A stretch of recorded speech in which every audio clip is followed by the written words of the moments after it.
Hey everybody, welcome back to another episode of Questions and Coffee with David here on homerecordingmadeeasy.com. Thank you very much for joining me. This is where I get up bright and early in the morning and I'm answering all the questions that have come in over the last few days to answer all your questions about your home studio, and I do it in video format. So if you want one of your questions featured in another episode or a future episode of Questions and Coffee, please send it to info@homerecordingmadeeasy.com. That's info@homerecordingmadeeasy.com, and I'll be sure to feature your question in an upcoming Questions and Coffee segment. So before we get to this grouping of questions in this video, if you could do me a favor, hit that subscribe button below. Also go out to facebook.com/homerecordingmadeeasy and follow me there, as I'm always putting content on Facebook that isn't always a part of YouTube. And as always, if you want more tips, tricks, concepts, and training, that's tips, tricks, concepts, and training around everything home recording. As always, go out to homerecordingmadeeasy.com, check out the Quick Mix series, the Made Easy series, the blog,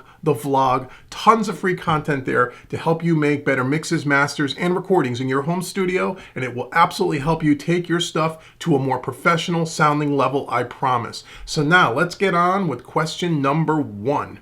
Okay, question number one comes in from Rico, and Rico writes in, I've started my own studio business and currently knocking my head at getting new clients. Always the hard part. Believe me, I know. However, I also don't know what I should charge. I plan on giving them the first mix for free, and then if they like my work, I could see about charging them. But what can a rookie command nowadays? Because I've seen a lot of great folks, including Johnny Gibe, charge $50 for a mix, and I see you charge $500 for a mix. So I wonder where I fit. How do you get to the point where you felt comfortable with your number, meaning how much I'm charging? Thanks again for great training all around. I appreciate your kindness and wanting to explain your reasoning. That shows a lot of respect for all of us, and I really appreciate that. May life continue to inspire you, Rico. Thank you, Rico, for writing in, and thank you very much for the kind words. I appreciate you following me, and I appreciate the information that I'm giving you is helping you. This is great, and congratulations on starting your new studio business. This question from new studio owners is the number one question that I receive, and there will be down the road a business course that I'm going to be teaching on starting your own business, making money at taking your hobby and turning it into a part-time or full-time money-making endeavor, as I've done. That will be a business course that's coming up in the future, so stay tuned for that. But to answer your question, it's not an easy question. It depends on a lot of factors. If you're brand new and you're just trying to get clients, yes, I think it's a good idea that maybe you can meet some local artists, work with some friends' bands, do a couple of mixes for free so you can build yourself up a portfolio so you can show future prospective clients what your talent level is and what the quality of mixes you can provide is. And that will help get the ball rolling as far as you're charging. So doing some free mixes up front is not always a bad idea. I did it early on as well. But you want to be careful that you don't do this forever. You don't want to box yourself into you're the free guy where everybody expects you to come for free. Do it at first.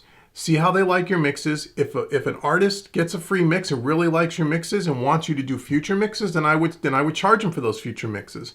Now, how much do you charge? Well, I would say you should probably start out at about $100 to $150 US a mix.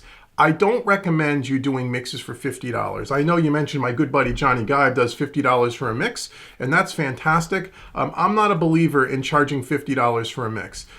If you're someone who's just looking to make money in any way, shape, or form, and you're willing to take anything, that's fine. But if you're really trying to build a business, you do not want to lock yourself into a reputation where you're going to do mixes for nothing or almost nothing. And $50 is virtually nothing for a mix.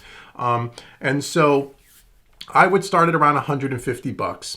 If the people that you're charging that much like your mixes and continue to come back to you and you become more in demand, then over time you can raise your prices. Now, how did I get comfortable to charging $500 a mix? Well, I didn't always charge $500 a mix. I used to charge a couple of $100, $250 a mix, so on and so forth, and it really became supply and demand. As I got better at my craft over the years, as I became more in demand, I raised my prices accordingly. And now I'm to the point where in my studio business, I do so much more than just mixing and mastering. I do a lot of education. I write music for television and film. There's other private coaching that I do as well.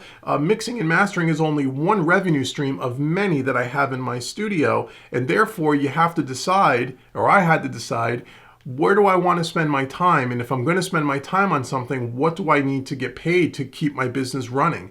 And so $500 a mix is still, for a professional audio engineer, which is what I've been for many, many years. This is not a hobby. This is my job. For a professional audio mixing engineer, $500 is still extremely reasonable, and people pay me that. And that price range is also going to be out of the budget for some artists, and that's totally fine. I understand that. So you got to do your own research. You got to look around in your area and see what are other people charging. If you're getting clients from the internet where you have a worldwide audience out there, the best thing I can tell you is do a few mixes for free. See how those clients respond. If they come back to you, start raising your prices, and you're just going to have to, like I said, start at that $150 range when you first start charging money. Once you have a few mixes under your belt, see where that takes you, and you can always adjust it. I don't recommend you become the $50 mix person. I don't recommend that. Johnny is my buddy. I love him to death. He's great at what he does.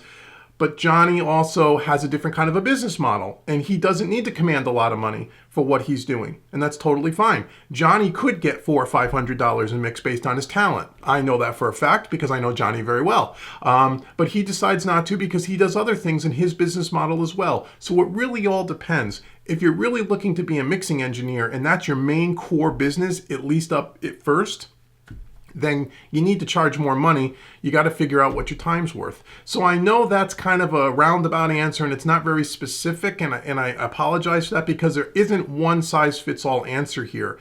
Again, I would just say, number one, get some free mixes under your belt, get a portfolio together, do the best job possible, and see how your clients or prospective clients respond to that quality, and that'll help gauge you.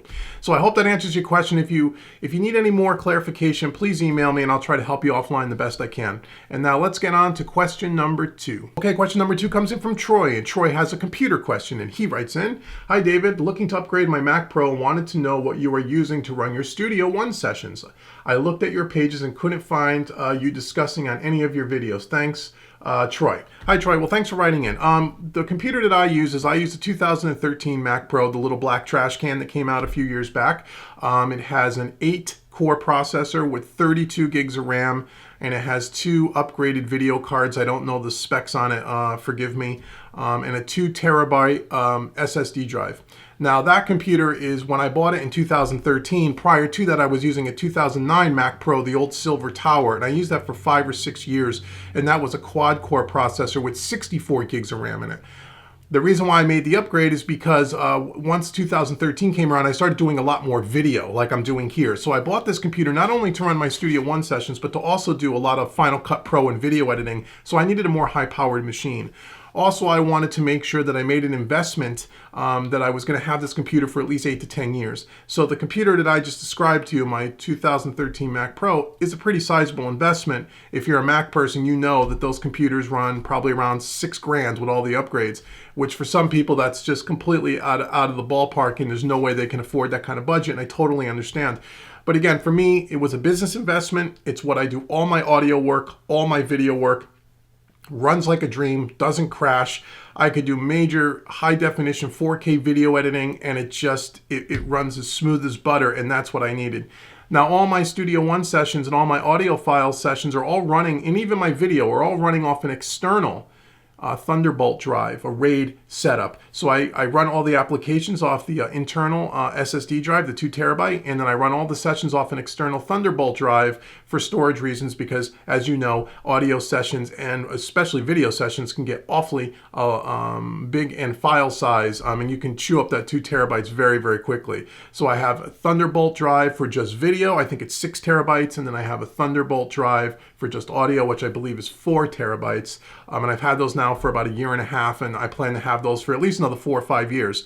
So in total, it's a big system, it's a powerful system, but it's a 10-year system, and that's how I kind of looked at it. So when you spread the cost over the 10 years from a business perspective, it was worth the investment, as opposed to buying a more lower end machine and every couple of years having to go out and spend $2,000 or $2,500 on a new iMac or something like that.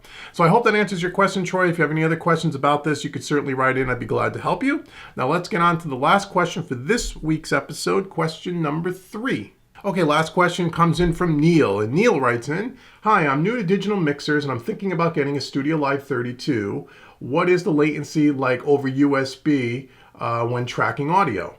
Can you play drums VST via Superior Drummer or BFD from a Roland drum kit without too much latency while using the Studio Live as your sound card? Is there any noticeable difference between the sound quality difference between your Apollo and your Studio Live? Thanks, Neil." Well, Neil, thanks for writing in. So you got three small questions here. So the first one is, as far as the latency over USB with the Studio Live 32, I haven't experienced any as of yet. Now, again, like the last question, some of the latency issues have to do with the speed of your computer, okay? So that does tie together. It's not just the Studio Live or any audio interface. Some of it has to do with your computer and your processing power and what you are trying to do when you're tracking. If you're just trying to track, let's say, your drums straight in with no other processing and you don't have a bunch of already pre-recorded music with a bunch of plugins on it, then you're not going to have then you're not going to have any latency issues. Plus, on the Studio Live 32 that has all the new built-in DSP, this is new to the Studio Live Series 3 mixers, where you can record through the stock plugins with no latency. So I don't believe you're going to have any latency issues. I haven't experienced any either. However, if you're using a computer that's 10 years old, you may, so keep that in mind. The second part of your question is, can you play the drums, the VST instruments like, Superior Drummer via the Roland drum kit? Yes, you can. Will you have latency issues? You should not going through the Studio Live 32. Just like I said a few seconds ago, it should be just fine. Sound quality difference between the Studio Live and the Apollo, I have not heard any sound quality difference. I compared the preamps on the Studio Live 32 to the preamps on the Apollo Quad that I had, the silver face Apollo Quad from a few years ago, and to me they're the same. The preamps in the Studio Live 32 are the same preamps that are in the Studio 192. I've done a direct shootout between the 192 and the Apollo about a year ago, and again, I don't hear any audible difference. Now, again, I'm sure there's going to be some audio geeks out there that will swear there is a slight difference, and if there's a difference, it is so small that I could never hear the difference. So I would say you're fine as far as the preamps go between the Apollo and the Studio Live 32. That's no problem. The only thing about the Studio Live 32 that I did notice that I didn't like as compared to the Apollo or any of my other old interfaces is actually, which is kind of strange, is the headphone output on the Studio Live 32. It doesn't seem to be very, very loud, and there always seems to be like a little bit of audible distortion there. It's very slight, but it's not as clean of a signal that was on my Apollo or on my Dangerous Music D-Box. Those headphone amps were absolutely fantastic, super loud, super pristine clean. I don't find that on the Studio Live 32. But other than that, the Studio Live 32 does much more than what my Apollo did for my needs, and it sounds just as good. So I hope that answers your question, Neil. Again, thanks for writing in. If you have any other questions about this, be sure to write in, and I'll be glad to help you. So that's it for this week's episode of Questions and Coffee with David. I've been David Vignola with HomeRecordingMadeEasy.com. Please, once again, hit that subscribe button. If you like what you see in this video, share this video with others. It really does help me out tremendously.